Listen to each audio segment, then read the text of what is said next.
Hey everybody! Just to get started, I just want to say that I think academic vocabulary in a math class is basically essential. I get the sense that most students usually just try to memorize a formula and do the whole plug and chug thing, as they say. But I think if you understand the vocabulary in class, then you'll better understand why we do what we do in a math class, if that makes sense. I guess I'm just trying to say I think you need to put emphasis on the words just as much as you do with the numbers. But anyways, I chose the blogging strategy because I like the idea of incorporating technology in the classroom. So specifically for me, I would like this strategy to be like a year-long project. I don't think a blog serves much of a purpose if it's short-term. However, I would check in with the students like once a month just to get some feedback, see if they have any suggestions, concerns, stuff like that. Anyways, to carry on, this is how I would introduce this to a classroom. So, good afternoon, class. Today I'm going to introduce to you your final project.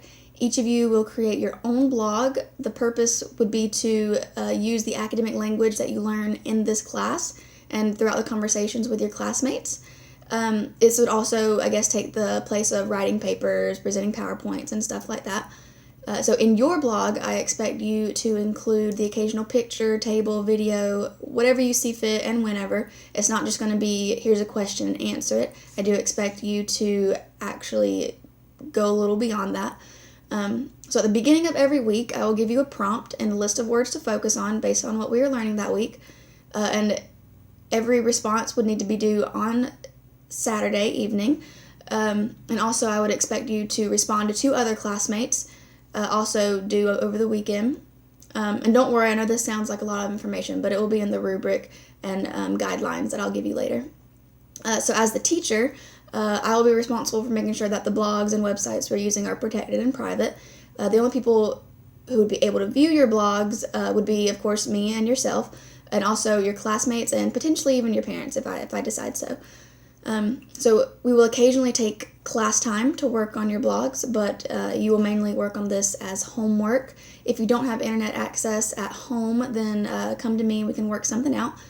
Now your blogs are meant to be used specifically for academic purposes only and specifically for my math class. So any sort of inappropriateness will not be tolerated, no bad language, no bullying, none of that. That's a good way to get detention. And keep in mind that I will be monitoring your blogs regularly, mainly to assess your use of academic vocabulary, and also to make sure that everybody is being prompt. I will also respond to your blog post when you deserve praise or when you need corrections and stuff like that.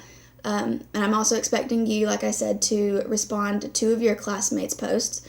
So that would be a total of 3 posts per week. Every couple of months or so, I will be checking in with you just to see if you have any suggestions or concerns, ask you if you think your use of academic vocabulary has improved. Now, when your blog is completely finished, you will need to honestly self-assess yourself using the rubric. Essentially, I'm asking you to grade yourself, and then I will take in that information and keep it as a consideration for when I'm actually grading your work. Now, this assignment is not meant to be stressful. If you feel like you're struggling, I just want to remind you that you have a whole week to do 3 posts, and there is no length requirement for any of the posts as long as you are using your academic vocabulary. If you can use it in 2 sentences or a whole page, that's fine, but it's not meant to be stressful. If it turns out that 3 posts are too many for y'all, then by all means we can change it to 2. And also, if we have any English learners out there, I think I will partner you up with somebody who is doing well in the class. And that person, I would also expect them to be very respectful and sensitive to your struggles if you have any. That's it. What questions do you have? Thank you.